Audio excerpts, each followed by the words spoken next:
Dear students, I am your Sundar sir. So degree exams and any competitive exams and even spoken English ಇವರೆಲ್ಲ ತುಂಬ important role ಇರ್ತಕ್ಕಂಥ ಒಂದು topic ಅಂದರೆ subject verb agreement ಅಂತೇಳಿ. So ನಾವು ಯಾವ ಒಂದು ಹೆಲ್ಪಿಂಗ್ ವರ್ಬ್ಸ್ ಅಥವಾ ವರ್ಬನ್ನು ಬಳಸ್ತೀವೋ ಅದು ಆ ಸಬ್ಜೆಕ್ಟಿಗೆ ತುಂಬ ಕರೆಕ್ಟಾಗಿ ಸೂಟಬಲ್ ಆಗಬೇಕು. ಅದರ್ವೈಸ್ ಅದು ಆರ್ಡರ್ ಕಾಣುತ್ತೆ. ಸೇ ಫಾರ್ ಎಕ್ಸಾಂಪಲ್, ಕನ್ನಡದಲ್ಲಿ ಅವನು ಊರಿಗೆ ಬಂದಳು ಅಂತ ಏನಾರು ಹೇಳಿದ್ರೆ ಅದು ನಿಮಗೆ ತಪ್ಪಾಗಿ ಕಾಣುತ್ತೆ. ಯಾಕೆಂದರೆ ಅಲ್ಲಿ ಅವನು ಅನ್ನೋದಕ್ಕಂಥದ್ದು ಹೀ ಇದೆ, ಬಂದಳು ಅಂತಿದೆ, ಅದು ಲಿಂಗ ಬದಲಾಗಿದೆ, ಅಂದರೆ ಸ್ತ್ರೀಲಿಂಗ ಹೋಗಿ ಪುಲ್ಲಿಂಗ ಆಗಿದೆ. ಸೊ ಅದೇ ಥರ ಅವರು ಊರಿಗೆ ಬಂದನು ಅಂತ ಹೇಳಿದ್ರು ಸಹ ಅದು ಸಹ ತಪ್ಪಾಗುತ್ತೆ. ಯಾಕೆಂದರೆ ಇಲ್ಲಿ ಅವರು ಅಂತಿದೆ ಬಹುವಚನ. ಸೊ ಈ ರೀತಿ ಇಂಗ್ಲೀಷಲ್ಲೂ ಸಹ ಕೆಲವು ವರ್ಬ್ಸ್ ಆ್ಯಂಡ್ ಹೆಲ್ಪಿಂಗ್ ವರ್ಬ್ಸ್ಗಳು ಆ ಒಂದು ಸಬ್ಜೆಕ್ಟ್ ಮತ್ತು ಇದಕ್ಕೆ ಅಗ್ರಿಮೆಂಟ್ ಓಕೆ ಆಗ್ತಕ್ಕಂತಹ ಒಂದು ಪ್ಯಾರಾಮೀಟರ್ ಇದೆ. ಸೊ ಇದನ್ನು ತಪ್ಪಾಗಿ ಬರೀತಕ್ಕಂಥದ್ದು ಒಂದು ಸರ್ವೇ ಸಾಮಾನ್ಯದ ವಿಚಾರ. ಹಾಗಾಗಿ ಇವುಗಳ ಬಗ್ಗೆ ತಿಳ್ಕೊಂಡಿದ್ದೇ ಆದರೆ ತುಂಬಾ ಕರೆಕ್ಷನ್ಸು, ಅಂದರೆ ತಪ್ಪುಗಳಿಲ್ದಂಗೆ ಓದೋದು, ಬರೆಯೋದು ಮತ್ತು ಮಾತನಾಡೋದಕ್ಕೆ ತುಂಬ ಹೆಲ್ಪ್ ಆಗುತ್ತೆ. ಅದಕ್ಕೋಸ್ಕರ ನಿಮಗೆ ಬೇಸಿಕಲಿ ತುಂಬ ಸಿಂಪಲ್ಗೆ ಅಂಡರ್ಸ್ಟ್ಯಾಂಡ್ ಮಾಡ್ಸೋಕ್ಕೋಸ್ಕರ ನಾನೊಂದು ಕೆಲವೊಂದು ಟ್ರಿಕ್ಸ್ಗಳನ್ನು ಹಾಕ್ಕೊಂಡಿದ್ದೇನೆ.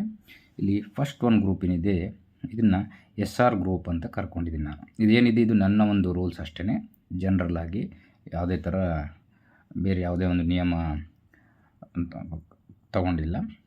ಸೊ ಇಲ್ಲಿ ಏನಪ್ಪ ಅಂತಂದರೆ ಇದನ್ನೊಂದು ಸರ್ಕಲಲ್ಲಿ ಬರೆದಿದ್ದೇನೆ. ಈ ಸರ್ಕಲನ್ನು ಮತ್ತೆ 4 ಹ್ಯಾಲುಸ್ ಆಗಿ ಭಾಗ ಮಾಡಿದ್ದೇನೆ. ಸೊ ಇದ್ರಲ್ಲಿ ನೀವು ನೋಡಬೇಕಾಗಿರ್ತಕ್ಕಂಥದ್ದು ಇದೇನು ಈ ಭಾಗ ಇದೆ, ಅಂದರೆ ಈ ಸರ್ಕಲನ್ನು ಅರ್ಧಕ್ಕೆ ಇಟ್ಕೊಂಡಾಗ ಈ ಪೋರ್ಷನ್ ಏನಿದೆ ಡಾಟ್ ಇಲ್ಲದೆ ಇರ್ತಕ್ಕಂಥ ಪೋರ್ಷನ್ ಇದು ಪ್ರೆಸೆಂಟ್ ಟೆನ್ಸ್ನ ವರ್ಡ್ಗಳು. ಅದಕ್ಕೆ ಆರೋ ಮಾರ್ಕಲ್ಲಿ ಪ್ರೆಸೆಂಟ್ ಟೆನ್ಸ್ ಅಂತ ಹಾಕಿದ್ದೀನಿ. ಅದೇ ರೀತಿ ಈ ರೀತಿ ಒಂದು ಸರ್ಕಲನ್ನು ಕ್ಲೋಸ್ ಮಾಡ್ಕೊಂಡು ಒಳಗಡೆ ಇದೆ ಹೀಗೆ ನೋಡಿದ್ದೆ ಆದರೆ ಎರಡೂ ಸಹ ಫಾಸ್ಟ್ ಟೆನ್ಸ್ ವರ್ಡ್ಗಳು. ಅಂದರೆ ವಾಸು ಮತ್ತು ವರು ಫಾಸ್ಟ್ ಟೆನ್ಸು, ಈಸ್ ಆ್ಯಮ್ ಆರು ಪ್ರೆಸೆಂಟ್ ಟೆನ್ಸ್. ಅದು ಸೇಮ್ ಅದೇ ರೀತಿ ಇನ್ನೊಂದು ರೀತಿಯ ಭಾಗ ಇದೆ ನೋಡಿ. ಈಗ ಟಾಪ್ 2 ಭಾಗ ಇದೆ ನೋಡಿ, ಕೆಳಗಡೆ ಇದೆರಡು ಮುಚ್ಕೊಂಡ್ಮೇಲೆ ಈಸ್ ಆ್ಯಮ್ ವಾಸ್ ಏನಿದೆ ಇವೆಲ್ಲದೂ ಸಹ ಸಿಂಗುಲರ್ ಹೆಲ್ಪಿಂಗ್ ವರ್ಬ್ಸು. ಅದೇ ರೀತಿ ಆರ್ ಮತ್ತು ವರ್ ಏನಿದೆ ಇದು ಫ್ಲೂರಲ್ ವರ್ಡ್ಸ್ಗಳು. ಈಗ ನಿಮ್ಗೆ ಅರ್ಥ ಆಗಿರ್ಬೋದು ಹೇಗೆ ರೆಫರ್ ಮಾಡಬೇಕು ಅಂತೇಳಿ. ಸೇಮ್ ಅದೇ ರೀತಿ ಡಿ ಗ್ರೂಪ್ಗೂ ಬರುತ್ತೆ. ಸೊ ಡಿ ಗ್ರೂಪ್ಗೆ ಹೇಗೆ ಅಂತಂದರೆ ಡಸ್ ಮತ್ತು ಡೂ ಎರಡು ಪ್ರೆಸೆಂಟ್ ಟೆನ್ಸ್, ಹಾಗೆ ಡಿಡ್ಡು ಫಾಸ್ಟ್ ಟೆನ್ಸ್. ಅದೇ ರೀತಿ ಡಸ್ ಮತ್ತು ಡಿಡ್ಡು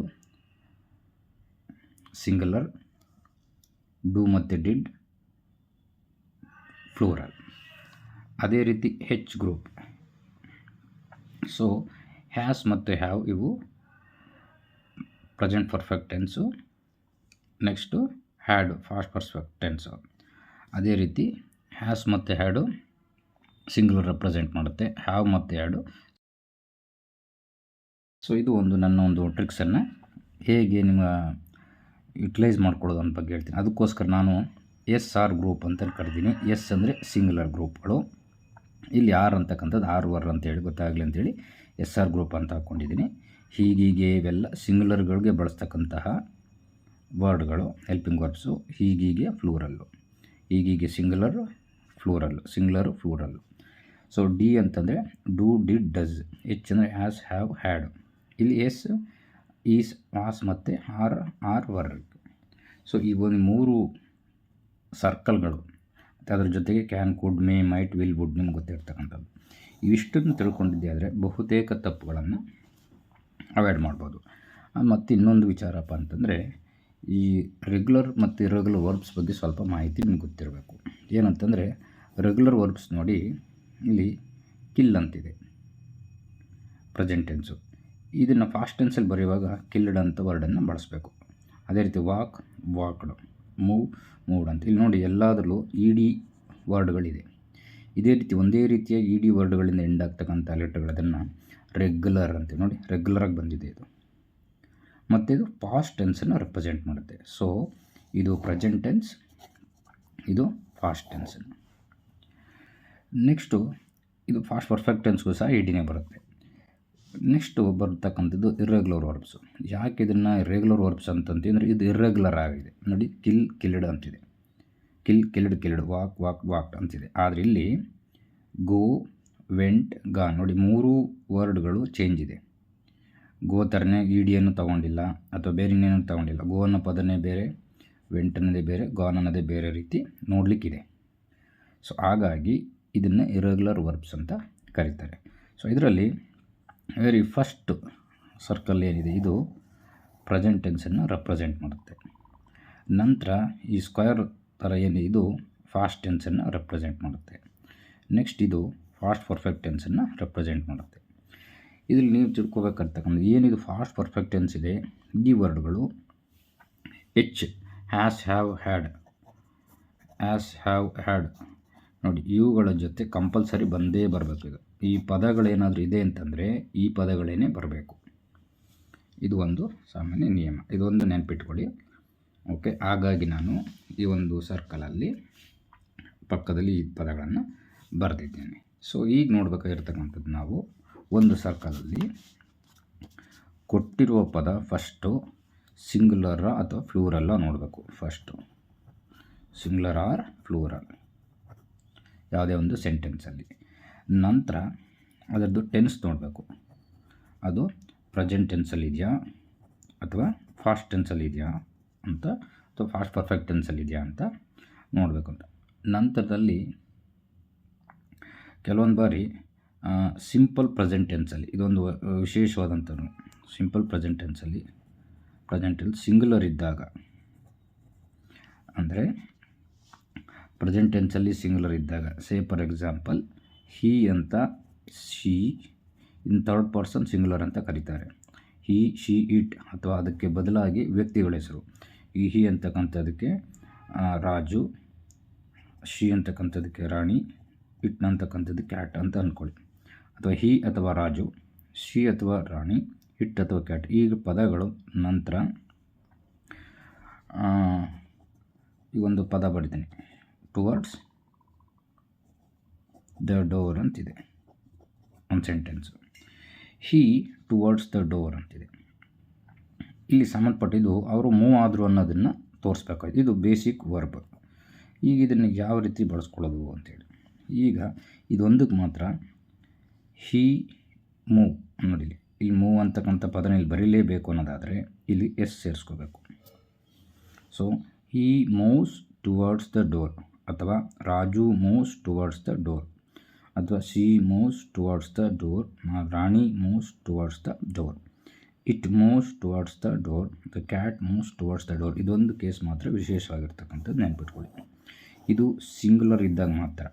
ಹಿ ಅಥವಾ ರಾಜು, ಶಿ ಅಥವಾ ರಾಣಿ, ಇಟ್ ಅಥವಾ ಕ್ಯಾಟ್ ಇವುಗಳಿದ್ದಾಗ ಒಂದು ವರ್ಬು ಯಾವುದೇ ರೀತಿ ಅಂದರೆ ಈ ಒಂದು ಪದಗಳು ಮತ್ತು ಈ ಪದಗಳ ಮಧ್ಯೆ ಯಾವುದೇ ರೀತಿ ಹೆಲ್ಪಿಂಗ್ ವರ್ಬ್ ಇಲ್ಲ. ಇಲ್ಲಿ ನೋಡಿ, ಈಸ್, ಆರ್, ಆಮ್, ಹ್ಯಾಸ್, ಈ ಯಾವುದೇ ಪದಗಳು ಇಲ್ಲ.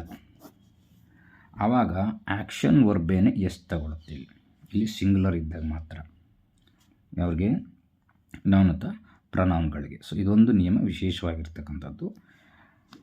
ಇಷ್ಟನ್ನು ತಿಳ್ಕೊತು ಅಂದರೆ ನೀವು ಒಂದು ಕ್ವಶನ್ ಪೇಪರ್ ಆನ್ಸರ್ ಮಾಡಲಿಕ್ಕೆ ಸರಿಯಾಗುತ್ತೆ.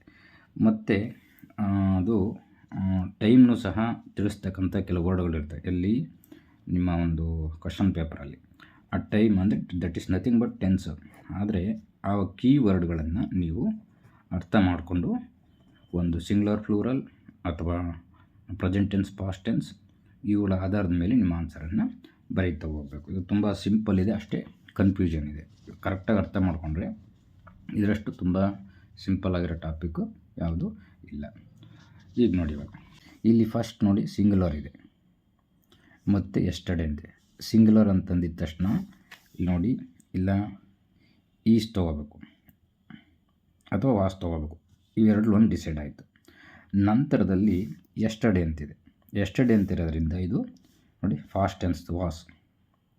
ಹಾಗಾಗಿ ಅಂದರೆ ಫಾಸ್ಟ್ ಟೆನ್ಸ್ ಅಂತ ಗೊತ್ತಾಯಿತು. ಯಾಕೆ ಎಸ್ಟರ್ಡೇ ಅಂತಕ್ಕಂಥ ವರ್ಡ್ ಇರೋದಿಲ್ಲ. ಸೊ ಅದನ್ನು ರೆಪ್ರೆಸೆಂಟ್ ಮಾಡ್ತಕ್ಕಂಥ ಹೆಲ್ಪಿಂಗ್ ವರ್ಬ್ ಕಿಲ್ಡ್. ಸೊ ಆವಾಗ ಆನ್ಸರ್ ಇದಕ್ಕೆ ಕಿಲ್ಡ್ ಆಗುತ್ತೆ. ಆವಾಗ ನೀವು ಈ ಆನ್ಸರನ್ನು ಇಲ್ಲಿ ಫಿಲ್ ಮಾಡಬೇಕು. ಸೇಮ್ ಅದೇ ತರಹ ಹಿ ಡ್ಯಾಶ್ ಎ ಗುಡ್ ಸ್ಟೂಡೆಂಟ್ ಅಂತ ಇರುತ್ತೆ. ಈ ಈಸ್ ಮತ್ತು ಹ್ಯಾರನ್ನ ಕೊಟ್ಟಿರ್ತಾರೆ. ನಾನೀಗ ಮಾದರಿ ಹೇಳ್ತಾ ಇರೋದು. ಸೊ ಇಲ್ಲಿ ಹಿ ಅಂತಕ್ಕಂಥದ್ದು ಸಿಂಗುಲರು ಮತ್ತು ಇಲ್ಲೂ ಸಹ ಸ್ಟೂಡೆಂಟ್ ಅಂತಕ್ಕಂಥದ್ದು ಸಹ ಸಿಂಗುಲರ್ ಇದೆ. ಅರ್ಥ ಮಾಡ್ಕೊಬೇಕು. ಇವಾಗ ಇದಕ್ಕೆ ಸೂಟಬಲ್ ಆಗ್ತಕ್ಕಂಥದ್ದು ಒಂದು ಬ್ರಾಕೆಟ್ ಅವ್ರು ಕೊಟ್ಟಿರ್ತಾರೆ, ಈಸ್ ಅಥವಾ ಆರ್ ಕೊಟ್ಟಿರ್ತಾರೆ. ಸೊ ಈಸ್ ಮತ್ತು ಆರನ್ನು ಕೊಟ್ಟಿರ್ತಾರೆ. ಆದರೆ ಈಸ್ ಅಂತಕ್ಕಂಥದ್ದು ಯಾವ ಒಂದು ಕಾಲಮ್ ಬರುತ್ತೆ? ಸಿಂಗುಲರಲ್ಲಿ ಬರುತ್ತೆ. ಸೊ ಹಾಗಾಗಿ ಸಿಂಗುಲರ್ ಆದ್ದರಿಂದ ಇದರ ಆನ್ಸರ್ ಈಸ್ ಆಗುತ್ತೆ. ಆರ್ ಅಂತಕ್ಕಂಥದ್ದು ಫ್ಲೂರಲ್ಲಿ ಬಳಸ್ತಕ್ಕಂಥದ್ದು. ಸೊ ಆಗ ನಿಮ್ಮ ಆನ್ಸರ್ ಈಸ್ ಆಗಿರುತ್ತೆ, ಆರ್ ಬರೋದಿಲ್ಲ ಅಂತೇಳಿ. ಸೇಮ್ ಅದೇ ಥರ ನೆಕ್ಸ್ಟ್ ಸೆಂಟೆನ್ಸ್ ಬನ್ನಿ. ದೇ ಡ್ಯಾಶ್ ಗುಡ್ ಸ್ಟೂಡೆಂಟ್ಸ್ ಅಂತಿದೆ. ಇಲ್ಲಿ ದೇ ಅಂತಕ್ಕಂಥದ್ದು ಫ್ಲೂರಲ್ ಬಹುವಚನ, ಸ್ಟೂಡೆಂಟ್ಸ್ ಅಂತಕ್ಕಂಥದ್ದು ಫ್ಲೂರಲ್. ಹಾಗಾಗಿ ಈ ವರ್ಡ್ ಬ್ರಾಕೆಟ್ಲಿರೋಕೆ ಬನ್ನಿ. ಈಸ್ ಅಂತಕ್ಕಂಥದ್ದು ಸಿಂಗುಲರ್ನ ರೆಪ್ರೆಸೆಂಟ್ ಮಾಡ್ತಕ್ಕಂಥದ್ದು. ನೋಡಿ, ಸಿಂಗುಲರ್ನ ರೆಪ್ರೆಸೆಂಟ್ ಮಾಡೋದು. ಹಾಗಾಗಿ ಸಿಂಗುಲರ್ನ ರೆಪ್ರೆಸೆಂಟ್ ಮಾಡ್ತಕ್ಕಂಥದ್ದು ಅಲ್ಲ ಇದು. ಯಾಕೆಂದರೆ ಇಲ್ಲಿ ದೇ ಅಂತಕ್ಕಂಥದ್ದು ಫ್ಲೂರಲ್. ಸೊ ದಟ್ ಆವಾಗ ಇಲ್ಲಿ ಆರ್ ಅಂತಕ್ಕಂಥದ್ದು ಫ್ಲೂರಲ್. ಅಂದರೆ ಅರ್ಥ ಫ್ಲೂರಲ್ ಅಂತ ಗೊತ್ತಾದಮೇಲೆ ಫ್ಲೂರಲ್ ಹೆಲ್ಪಿಂಗ್ ವರ್ಬನ್ನು ಹಾಕಬೇಕು ಅಷ್ಟೇ. ಸಿಂಗುಲರ್ ಅಂತ ಗೊತ್ತಾದಮೇಲೆ ಈಗ ನೋಡಿ, Raj dash A good student ಒಬ್ಬನೇ ಇರೋದು, ಸ್ಟೂಡೆಂಟು ರಾಜ್. ಇವಾಗ ಸಿಂಗುಲರ್ನ ಹೆಲ್ಪಿಂಗ್ ವರ್ಬ್ನ ತೊಗೋಬೇಕು. ಸೊ ಈ ರೀತಿ ನಿಯಮ ಇಲ್ಲಿ ವರ್ಕ್ ಆಗ್ತಕ್ಕಂಥದ್ದು. ನೆಕ್ಸ್ಟ್ ಗಮನಿಸ್ತಕ್ಕಂಥದ್ದು ಇದೊಂದು ವಿಶೇಷತೆ ಇರ್ತಕ್ಕಂಥದ್ದು. I dash going to Mysuru ಅಂತಿದೆ. ಸೊ ಒಂದು ಬ್ರಾಕೆಟಲ್ಲಿ 2 ವರ್ಡ್ಸ್ಗಳನ್ನ ಕೊಟ್ಟಿರ್ತಾರೆ, ಈಸ್ ಮತ್ತು ಆಮ್ ಅಂತ. ನಿಮ್ಗೆ ಗೊತ್ತಿರಬೇಕದು ಐ ಜೊತೆ ಈಸು ಬರೋದಿಲ್ಲ ಇದು. ಯಾಕೆಂತಂದರೆ ನಮ್ಮ ಒಂದು ರೂಲ್ಸಲ್ಲಿ ಹೇಳಿದ್ವಿ, ಇಲ್ಲಿ ಈಸ್ ಬಾರ್ ಆ್ಯಮ್ ಹಾಕಿದ್ವಿ. ಈಸ್ಗೂ ಸಹ ಫಾಸ್ಟ್ ಟೆನ್ಸು ವಾಸೇನೆ, ಆ್ಯಮ್ಗೂ ಸಹ ಫಾಸ್ಟ್ ಟೆನ್ಸು. ಆದರೆ ಆ್ಯಮ್ ಬರ್ತಕ್ಕಂಥ ಒಂದೇ ಒಂದು ವಿಶೇಷವಾದಂಥ ಕೇಸು ಐ. ಸೊ ಹಾಗಾಗಿ ಡ್ಯಾಶ್ ಗೋಯಿಂಗ್ ಟು ಮೈಸೂರು ಅಂತ ಇದು ಪ್ರೆಸೆಂಟ್ ಟೆನ್ಷನ್ ಹೇಳ್ತಾ ಇದೆ, ಸ್ಟಿಲ್ ಈಸ್ ಗೋಯಿಂಗ್. ಹಾಗಾಗಿ ಆನ್ಸರ್ ಇದಕ್ಕೆ I am going to. Next I dash to Mysuru yesterday. ಇಲ್ಲಿ ನೋಡ್ಬೇಕಾಗ್ತಕ್ಕಂಥದ್ದು ಒಬ್ಬನೇ ವ್ಯಕ್ತಿ ಇದ್ದಾನೆ ಸರಿ, ಆದರೆ ಇಲ್ಲಿ ಎಸ್ಟರ್ಡೇ ಅಂತ ಇದೆ ಆಗೋಗಿರ್ತಕ್ಕಂಥದ್ದು. ಹಾಗಾಗಿ ಇಲ್ಲಿ ಕೊಟ್ಟಿರ್ತಕ್ಕಂಥ ವರ್ಡಲ್ಲಿ go present tense, went already ಹೋಗಿದೆ ಫಾಸ್ಟ್ ಟೆನ್ಸು. ಸೊ ಹಾಗಾಗಿ ಇವೆರಡರಲ್ಲಿ ಯಾವ ವರ್ಡ್ ಚೂಸ್ ಮಾಡ್ಕೋಬೇಕು ಅಂದರೆ ವೆಂಟ್ ತೊಗೋಬೇಕು. I went to Mysuru yesterday ಅಂದರೆ ಇರ್ತಕ್ಕಂಥ ನೌನು ಪ್ರೊನೌನ್ಗಳು ಮತ್ತು ವರ್ಬ್ಸ್, ಆ್ಯಕ್ಷನ್ಸ್ ಮತ್ತು ಅದಿಷ್ಟಕ್ಕೂ ಸೂಟಬಲ್ ಆಗ್ತಕ್ಕಂತಹ ಹೆಲ್ಪಿಂಗ್ ವರ್ಬ್ ಆದರೂ ಸರಿ ಅಥವಾ ನೆಕ್ಸ್ಟ್ ಕೇಸಲ್ಲಿ ವರ್ಬ್ಸ್ ಆದರೂ ಸರಿ, ಇದೇ ರೀತಿ ಕ್ವಶನ್ಸನ್ನು ನಿಮಗೆ ಕೇಳ್ತಾರೆ. ನೆಕ್ಸ್ಟು ಸಿಂಪಲಾಗಿ ಡೂ ಡಿಡ್ ಡಸ್ ಫಾರಮ್ಗೆ ಸಂಬಂಧಪಟ್ಟಂತೆ, ಡೂ ಡಿಡ್ ಡಸ್ಗೆ ಸಂಬಂಧಪಟ್ಟಂತೆ ನೋಡಿ, ಈಗ ಹಿ ಡ್ಯಾಸ್ ಈಸ್ ವರ್ಕ್ ಅಂತಿದೆ. ಇಲ್ಲಿ ಯಾವುದೇ ಹೆಲ್ಪಿಂಗ್ ವರ್ಬ್ ಇಲ್ಲ. ನಮ್ಗೆ ಹೇಳಿದ್ವಿ ಪ್ರೆಸೆಂಟ್ ಟೆನ್ಸ್ ಸಿಂಗುಲರ್ ಇದ್ದಾಗ ಮಾತ್ರ ಈ ಒಂದು ಪದ ಬರುತ್ತೆ, ಯಾವುದು ಡಸ್. ನನಗೇನು ಅಂತ ಹೇಳಿದೆ, ಮೂವ್ಸ್, ಕಿಲ್ಸ್ ಅಂದ್ರೆ ಅದೇ ರೀತಿ ಡೂ ಡಸ್ ಅಂತಕ್ಕಂಥದ್ದು ಅಂತ ನೆನ್ಪಿಟ್ಕೊಳ್ಳಿ. ಬಟ್ ಇದು ಫಿಕ್ಸೆಡ್ ರಾಲ್ ಇದು. ಸೊ ಈ ಡ್ಯಾಶ್ ಈಸ್ ವರ್ಕ್, ಡೂ ಅಂತಕ್ಕಂಥದ್ದು ಫ್ಲೂರಲ್ಲು, ಆದರೆ ಇಲ್ಲಿರೋದು ಹೀಸ್ ಸಿಂಗುಲರ್. ಸೊ ದಟ್ ಅದಕ್ಕೆ ಆನ್ಸರು ಹಿ ಡಸ್.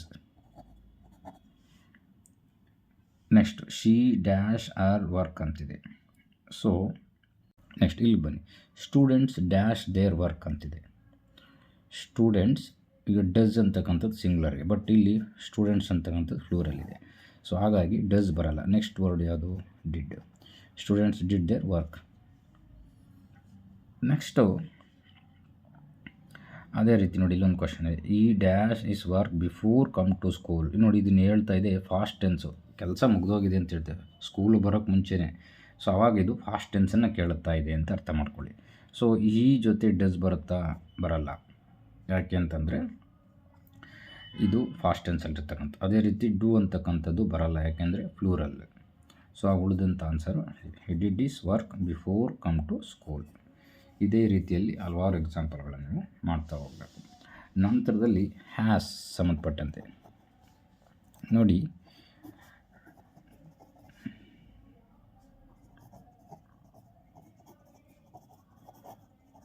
ಈ ರೀತಿ ಒಂದೆರಡಿದೆ.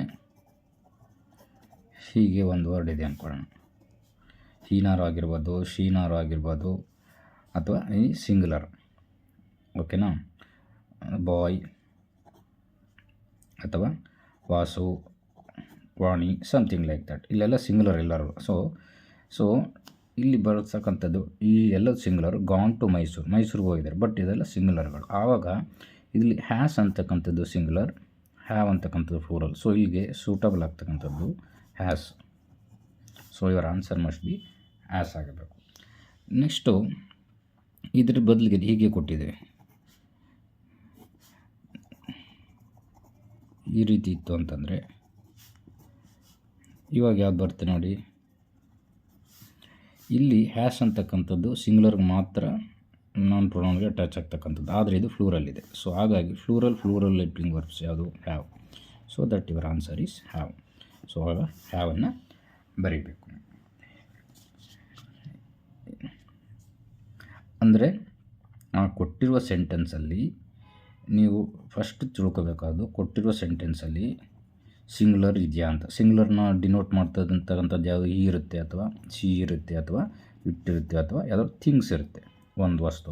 ಈಗ ಹೀ ಅನ್ನೋ ಬದಲು ಹೀ ಅಂತ ಕೊಟ್ಟಿರ್ಬೋದು, ಅಥವಾ ಕಿರಣ್ ಅಂತ ಕೊಟ್ಟಿರ್ಬೋದು ಹೆಸರು, ಅಥವಾ ಶಿ ಅಂತನೋ ಬದಲಿಗೆ ವಾಣಿ ಅಂತ ಕೊಟ್ಟಿರ್ಬೋದು. ಇಟ್ ಅನ್ನೋ ಬದಲು ಯಾವುದಾದ್ರು ವಸ್ತು, ಉದಾಹರಣೆಗೆ ಕಾಟ್ ಅಂತ ಕೊಟ್ಟಿರ್ಬೋದು, ಥಿಂಗ್ಸು ಪೆನ್ ಅಂತ ಕೊಟ್ಟಿರ್ಬೋದು, ಅಥವಾ ಒಂದು ಅನಿಮಲ್ ಕೊಟ್ಟಿರ್ಬೋದು, ಕ್ಯಾಟ್ ಅಂತ. ಸೊ ಇದೆಲ್ಲದು ಸಿಂಗುಲರು. ಈ ಸಿಂಗುಲರ್ಗೆ ಬರ್ತಕ್ಕಂಥದ್ದು ಹೆಲ್ಪಿಂಗ್ ವರ್ಬ್ಗಳು ಯಾವುದು? ಆಗಲೇ ಹೇಳ್ದಂಗೆ ಈಸ್ ಮತ್ತು ವಾಸ್. ಯಾವುದು? ಎಸ್ ಆರ್ ಟೇಬಲಲ್ಲಿ. ನಂತರ ಡಿ ಫಾರ್ಮ್ ಟೇಬಲಲ್ಲಿ ಡಸ್ ಮತ್ತು ಡಿಡ್. ಇದು ಪ್ರೆಸೆಂಟ್ ಟೆನ್ಸು, ಇದು ಫಾಸ್ಟ್ ಟೆನ್ಸು. ನೆಕ್ಸ್ಟು ಹ್ಯಾಸ್ ಟೇಬಲಲ್ಲಿ ಹ್ಯಾಸ್ ಮತ್ತು ಹ್ಯಾಡ್. ಇದಿಷ್ಟನ್ನು ನೀವು ತಿಳ್ಕೊಂಡಿರಬೇಕು. ಸೊ ಇದೆಲ್ಲದೂ ಸಹ ಸಿಂಗುಲರ್ನ ರೆಪ್ರೆಸೆಂಟ್ ಮಾಡುತ್ತೆ. ನೆಕ್ಸ್ಟು ಫ್ಲೂರಲ್ ತಿಳ್ಕೊಳ್ಳೋದು ಹೇಗೆ? ಫ್ಲೂರಲ್ ಅಂತಂದರೆ ಅಲ್ಲಿ ದೇ ಇರುತ್ತೆ, ಅಥವಾ ವಿ ಇರುತ್ತೆ, ಅಥವಾ ಒಂದು ಕಲೆಕ್ಟಿವ್ ನೌನ್, ಉದಾಹರಣೆಗೆ ಸ್ಟೂಡೆಂಟ್ಸ್, ಪ್ಯಾಸೆಂಜರ್ಸ್, ಓಕೆ, ಟೀಚರ್ಸ್. ಅಂದರೆ ಫ್ಲೂರಲ್ ಇರುತ್ತೆ. ಆವಾಗ ಫ್ಲೂರಲ್ಗೆ ಸಂಬಂಧಪಟ್ಟಂತಹ ಹೆಲ್ಪಿಂಗ್ ವರ್ಬ್ಸನ್ನು ಮತ್ತೆ ಹಾಕಬೇಕು. ನೆಕ್ಸ್ಟು ವರ್ಬಲ್ಲಿ ಟೈಮನ್ನು, ವರ್ಬಲ್ಲಿ ಇರ್ತಕ್ಕಂಥದ್ದು ಆ ವರ್ಡ್ ಏನಿದೆ, ಆ ವರ್ಡ್ ಹೇಳುತ್ತಿದ್ದು ಯಾವ ಟೆನ್ಸಲ್ಲಿದೆ ಅಂತೇಳಿ. ಸೇ ಫಾರ್ ಎಕ್ಸಾಂಪಲ್ ವರ್ಬ್ನ ಟೆನ್ಸನ್ನು ಕಂಡುಹಿಡ್ಕೋಬೇಕು. ಸೇ ಫಾರ್ ಎಕ್ಸಾಂಪಲ್ ಟ್ರಾವೆಲ್ ಅಂತ ಇರುತ್ತೆ, ಇದು ಪ್ರೆಸೆಂಟ್ ಟೆನ್ಸಲ್ಲಿದೆ. ಆದರೆ ಆ ಒಂದು ವಾಕ್ಯದಲ್ಲಿ ಟ್ರಾವೆಲ್ಡ್ ಅಂತಿದ್ರೆ, ಇದು ಪಾಸ್ಟ್ ಟೆನ್ಸಲ್ಲಿದೆ ಅಂತ ತಿಳ್ಕೋಬೇಕು. ಅದೇ ರೀತಿ ಕ್ಲೈಂಬ್, ಇದು ಪ್ರೆಸೆಂಟ್ ಟೆನ್ಸ್, ಕ್ಲೈಂಬ್ಡ್. ಅಂದರೆ ಈ ಇ ಡಿ ಫಾರಮು ಟೆನ್ಸನ್ನು ಹೇಳುತ್ತೆ, ಅಂದರೆ ಯಾವ ಒಂದು ಇದಕ್ಕೆ ಬರುತ್ತೆ ಅಂತೇಳಿ. ನೋಡಿ, ಪ್ರೆಸೆಂಟ್ ಟೆನ್ಸ್ ಅಂತ ಫಾಸ್ಟ್ ಟೆನ್ಸ್. ಈ ಟೇಬಲ್ಗಳನ್ನು ನೀಟಾಗಿ ನೀವು ಪ್ರಾಕ್ಟೀಸ್ ಮಾಡ್ಕೊಂಡಿರಬೇಕು. ನಂತರದಲ್ಲಿ ಕೆಲವೊಂದು ಬಾರಿ ಟೆನ್ಸು ಇ ಡಿ ಅಲ್ಲದೆ ಬೇರೆ ರೀತಿ ಕೊಡುತ್ತೆ. ನಾನು ಆಗಲೇ ಇರೆಗ್ಯುಲರ್ ವರ್ಬ್ಸ್ ಹೇಳ್ದಂಗೆ ನೋಡಿ, go, went, gone. Speak, spoke, spoken. ನೋಡಿ, ಸ್ಪೀಕಿಗೆ ಫಾಸ್ಟ್ ಟೆನ್ಸು ಸ್ಪೋಕು, ಕಮ್ಗೆ ಕೇಮ್, ಈಟ್ಗೆ ate. Say for example he ate banana ಅಂತಿರುತ್ತೆ. ಸೊ ಫಾರ್ ಎಕ್ಸಾಂಪಲ್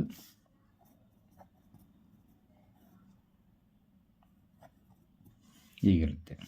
ಸೊ ಇಲ್ಲಿ ನೋಡ್ಬೇಕಾಗ್ತಕ್ಕಂಥದ್ದು ಈ ಡ್ಯಾಶ್ ಬನಾನಾ ಅಂತಿದೆ. ಸೊ ಇಲ್ಲಿ ಈಟ್ಸ್ ಮತ್ತು ಏಟ್ ಅಂತಿದೆ. ಈಟ್ ಅಂತಕ್ಕಂಥದ್ದು ಯಾವುದು? Fast tens. ಬಟ್ ಇಲ್ಲಿ ಯಾವುದೇ ಹೆಲ್ಪಿಂಗ್ ವರ್ಬ್ ಇಲ್ಲ ಈ ಮುಂದೆ, ಹಾಗಾಗಿ ಒಂದೇ ಪರ್ಸನ್ ಇದ್ದಾರೆ. ಹಾಗಾಗಿ ಇಲ್ಲಿಗೆ ಏನು ಬರುತ್ತೆ? ಈಟ್ಸ್ ಬರುತ್ತೆ. ನೆಕ್ಸ್ಟು ಶಿ, ಇನ್ನೊಂದು ಇರುತ್ತೆ, ಶಿ ಏಟ್ ಆರೆಂಜ್ ಯೆಸ್ಟರ್ಡೇ ಅಂತ ಇರುತ್ತೆ ಅಂದ್ಕೊಳ್ಳಿ. ಇದೇ ಥರ ವರ್ಡ್ ಇತ್ತಂದರೆ ಇಲ್ಲಿ ಇದು ಡಿನೋಟ್ ಮಾಡುತ್ತೆ ಯಾವುದು ಕ್ರಿಯೆ ಆಗಿದೆ ಫಾಸ್ಟ್ ಟೆನ್ಸ್ ಅಂತ. ಸೊ ಫಾಸ್ಟ್ ಟೆನ್ಸ್ ಇದ್ದಾಗ ಇದು ಬರೋದಿಲ್ಲ, ಸಿಂಗ್ಯುಲರ್ ಇರ್ಬೋದು. ಸೊ ಆವಾಗ ಫಾಸ್ಟ್ ಟೆನ್ಸ್ದು ವರ್ಡ್ ಇದು. ಸೊ ದಟ್ 8 ಈ ರೀತಿ ಅದಕ್ಕೆ ಸೂಟಬಲ್ ಆಗ್ತಕ್ಕಂತಹ ವರ್ಡ್ಗಳನ್ನು ನೋಡ್ಬೇಕು. ಅಂದರೆ ನೀವು ಇರ್ರೆಗ್ಯುಲರ್ ವರ್ಬ್ಸ್ಗಳನ್ನು ತುಂಬ ತಿಳ್ಕೊಂಡಿದ್ರೆ ಆ ಸೆಂಟೆನ್ಸಲ್ಲಿ ಫಸ್ಟ್ ನೋಡಬೇಕಾಗಿರೋದು ಸಿಂಗ್ಯುಲರ್, ಪ್ಲೂರಲ್, ವ್ಯಕ್ತಿ ಹೆಸರು ಅಥವಾ ನೌನ್ ಅಥವಾ ಪ್ರೊನೌನ್, ನಂತರ ಫ್ಲೂರಲ್ಗಳು, ನಂತರ ಟೆನ್ಸ್. ಈ ಮೂರನ್ನು ನೋಡಿದ್ರೆ ಅದಕ್ಕೆ ಸೂಟಬಲ್ ಆಗ್ತಕ್ಕಂಥ ವರ್ಡು ಕೊನೆಯಲ್ಲಿರುತ್ತೆ. ಅದರ ಆಧಾರದ ಈಗ ನಿಮಗೆ ಕೆಲವ್ರು ಕನ್ಫ್ಯೂಸ್ ಆಗಿರ್ಬೋದು,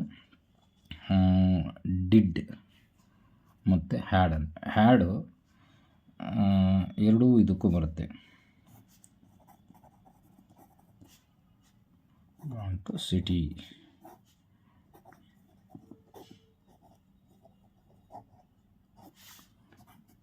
ಒಂದು ಸೆಂಟೆನ್ಸ್ ಇದೆ. ಹ್ಯಾಡ್ ಇಲ್ಲಿ ಹ್ಯಾಸ್ ಅಂತಕ್ಕಂಥದ್ದು ಹಿಂಗೊಂದು ಸೆಂಟೆನ್ಸ್ ಕೊಟ್ಟಿದೆ. ಈ ಡ್ಯಾಶ್ ಗಾನ್ ಟು ಸಿಟಿ ಅಂತಿದೆ. ಈಗ ಇಲ್ಲಿ ಹಿ ಅಂತಕ್ಕಂಥದ್ದು ಸಿಂಗ್ಯುಲರು. ಓಕೆ, ಇಲ್ಲಿ ಹ್ಯಾವ್ ಕೊಟ್ಟಿದ್ದಾರೆ. ಹ್ಯಾವ್ ಅಂತಕ್ಕಂಥದ್ದು ಫ್ಲೂರಲ್ಲು. ಬಟ್ ಇಲ್ಲಿ ಹ್ಯಾಡ್ ಅಂತಕ್ಕಂಥದ್ದು ಸೂಟಬಲ್ ಆಗುತ್ತೆ. ಯಾಕೆಂದರೆ ಹ್ಯಾಡು ಸಿಂಗ್ಯುಲರ್ಗೂ ಆಗುತ್ತೆ, ಫ್ಲೂರಲ್ಗೂ ಆಗುತ್ತೆ. ನಿಮಗೆ ಒಂದು ಟೇಬಲಲ್ಲಿ ಹೇಳಿದ್ದೆ. ಹ್ಯಾಸ್ಗೂ ಫಾಸ್ಟ್ ಟೆನ್ಸು ಹ್ಯಾಡು, ಹ್ಯಾವ್ಗೂ ಫಾಸ್ಟ್ ಟೆನ್ಸ್ ಹ್ಯಾಡು ಅಂದರೆ ಪಾಸ್ಟ್ ಪಾರ್ಟಿಸಿಪಲ್. ಅದೇ ಥರ ಡಸ್ಗೂ ಡಿಡ್ಡೇನೆ, ಡೂಗೂ ಡಿಡ್ಡೇನೆ. ಆದರೆ ಈ ಡಿಡ್ನ ಡಿಸೈಡ್ ಮಾಡೋದು ಅಲ್ಲಿ ಆ ಸೆಂಟೆನ್ಸ್ ಇರ್ತಕ್ಕಂತಹ ಟೆನ್ಸ್ ಅದು. ಈಗ ನೋಡಿ, ಈ ಡ್ಯಾಶ್ ಗಾನ್ ಟು ಸಿಟಿ ಅಂದಾಗ ಇಲ್ಲಿ ಹ್ಯಾವ್ ಫ್ಲೂರಲ್ ಅಲ್ಲ. ಸೊ ಆಗ ಆನ್ಸರು ಹ್ಯಾಡ್ ಬರುತ್ತೆ. ನೆಕ್ಸ್ಟು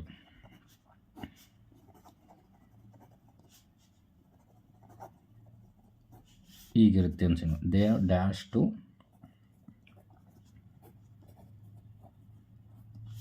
ಈಗಿರುತ್ತೆ. ಇವಾಗ they dash gone to Mysuru ಅಂತಿದೆ. ಈಗ ಇಲ್ಲಿ ಹ್ಯಾವ್ ಅಂತಕ್ಕಂಥದ್ದು ಫ್ಲೂರಲ್, ಇದು ಫ್ಲೂರಲ್ ಇದೆ. ಬಟ್ ಹ್ಯಾಸ್ ಅಂತಕ್ಕಂಥದ್ದು ಸಿಂಗ್ಯುಲರ್, ಇದು ಬರಲ್ಲ. So answer they are gone to Mysuru. ಅಂದರೆ ಈ ರೀತಿ ನೀವು ಡಿಸೈಡ್ ಮಾಡಬೇಕು ಹೆಲ್ಪಿಂಗ್ ವರ್ಬ್ ಬೇಸಿಸ್ ಮೇಲೆ. ಹಾಗೂ ಕೆಲವೊಂದು ಬಾರಿ ಆ ವರ್ಡ್ಗಳನ್ನು ಕೊಟ್ಟಿರ್ತಾರೆ. ಈಗ ಇದೆಲ್ಲ ಹೆಲ್ಪಿಂಗ್ ವರ್ಬ್ ಬೇಸಿಸ್ ಆಯಿತು. ನೆಕ್ಸ್ಟು ವರ್ಡ್ ಬೇಸಿಸ್ಗಾದರೆ ಇನ್ನೊಂದು ರೀತಿಯಲ್ಲಿರುತ್ತೆ. So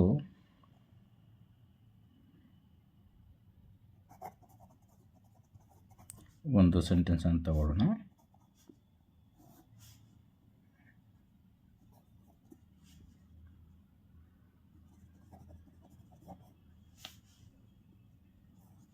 Vasant dash to school.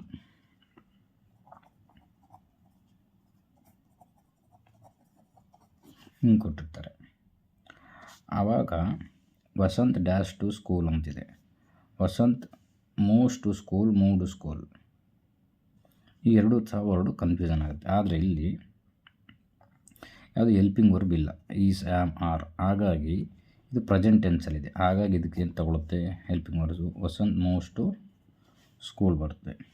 Next ಇದೇ ಥರ ಸಂದೆ ವಸಂತ್ ಸ್ಕೂಲ್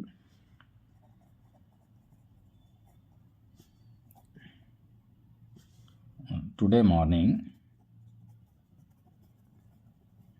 ಆಫ್ಟರ್ನೂನ್ ಆಗಿತ್ತು ಅಂದ್ಕೊಂಡೆ. Today morning Vasant dash to school. So Vasant move to school. So ಅಂದರೆ ಪಾಸ್ಟ್ ಟೆನ್ಸನ್ನು ರೆಪ್ರೆಸೆಂಟ್ ಮಾಡ್ತಕ್ಕಂತಹ ಒಂದು